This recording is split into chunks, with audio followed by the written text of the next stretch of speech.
Boom. There you go.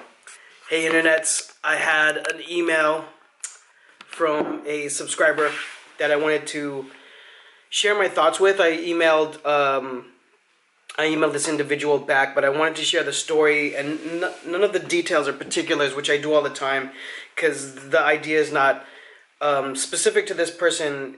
The concept that I want to convey for the message of the video is universal, or definitely pertains to the average person who's on my channel. And so the email went something like this. I've been running this account for 1.5 years.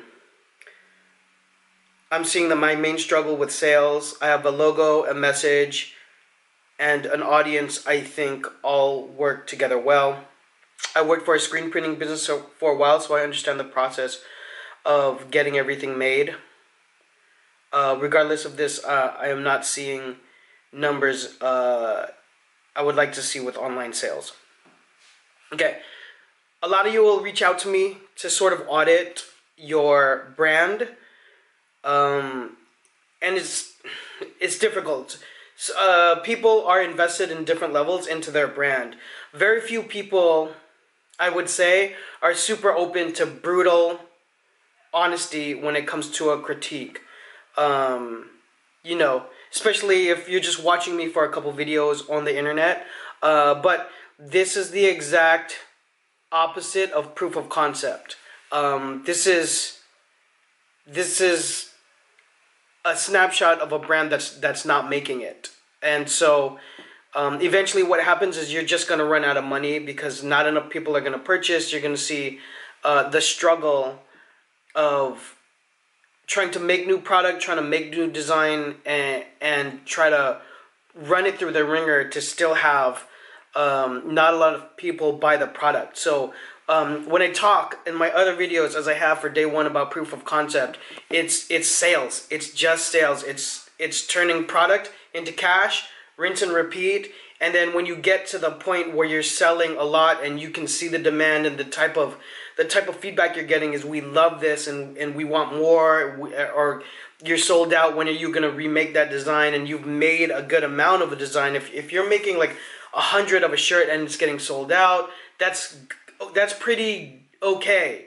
If you start getting into bigger numbers and start doing different designs, and you really feel the vibe of people really actually having the sense of a brand, and by brand I mean something that people connect with the message and they want to see more, and they want it to continue to flourish, and they can't wait to see new stuff from you. These are the type of things that I'm looking for when I'm talking about proof of concept. I think because barrier to entry is nothing now. I can design something in the next 5 minutes after I turn off the camera, start an Instagram handle, start a Twitter, grab a website, a web address, and boom, I have a brand. Or that's the way people kind of think of it.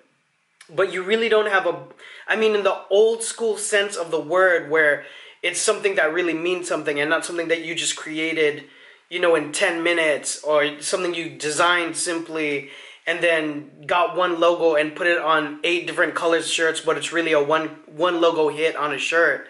I mean, it's not really a brand if people aren't really kind of supporting it. And I'm not talking about your friends and family, because all those people, all your friends are going to be like, oh, I'm down to support that. That just means they want a free shirt to promote your brand. And of course, they're proudly going to tell every single person that they know, I know the person that owns this clothing line. It's not really a clothing line. It's a person that just printed a couple shirts. So, I mean, there's so many gray areas where it's like, are you really have a brand or a company or a concept that has proof that people are willing to actually purchase and buy the goods of something, of this brand that you just did create? And then on the other side of that, you're going to be fueled by Gary Vaynerchuk videos, or any kind of motivational videos where it's like, you got to push through and you got to push through. Now, I'm a huge fan of motivation and perseverance. You're going to need it if this is the industry you definitely want to be in. But you have to realize when it's time to pack up and then learn what you can from that experience and move on to the next one. Remember, my brand in 2007 failed.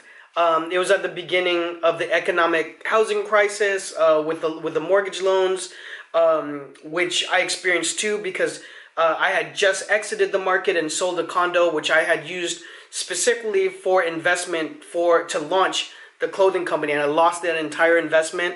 And that's after working in the industry since 2000. So at that point, over 7 years, because I was hustling before that, trying to get clothing lines together, learning all of my programs in Adobe. So after working for brands for 6-7 years, my brand failed, and so from that, I was like, that was, if you know my channel, you know the story. My channel started a little bit after that so I can help people get a better view of what they need to do and be prepared to create and launch a brand. And so I'm saying I feel for you, and I understood that. I transformed from that. It made me a much stronger business person. It made me stronger in marketing and sales, and to understand what I needed for that, for reach. It made me stronger in learning distribution and all of those things. And all the things that I've learned from that have changed also because of technology and the way business is going, B2C and direct to customer is completely changed now, and so all of those things are continuing to change. So I'm getting a little bit vague now, but what I want to say is you have to really analyze the situation and see what is really working. Okay, there's a lot of brands that come to me that have really weak logos. It has weak visual communication, and you can't be everything. You can't. It's very rare to be the designer and be the marketing guy and the sales guy. And you have to be a little bit of all of those things as you begin, for sure.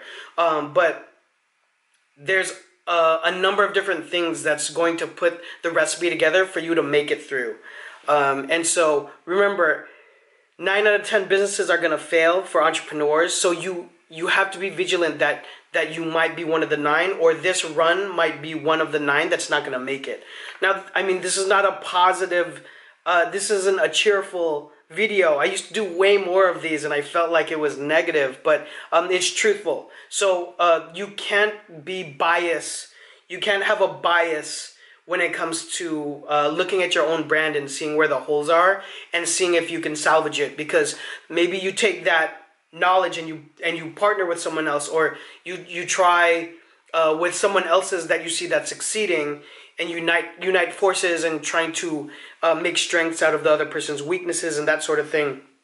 I know for me, once my brand failed in 2007, I worked for several companies after that as a creative director, then brand director, in kind of leadership of different brands, and that's given me a great vantage point to launch if I were to launch a brand now. But I get offered to be a part of a clothing company like every month for sure, because of this YouTube channel, and different projects are getting pitched my way. So it's completely changed the direction that I've gone into, but I've learned from those losses to move on. So you need proof of concept before you hit the gas pedal on your brand. I'm all about perseverance and moving forward, but you have to also be very honest with yourself with knowing what can make it, because you might be delaying the inevitable, which is a death of a brand or a weak idea, or exploiting something that could be a huge weakness that you have that you're not willing to look at. So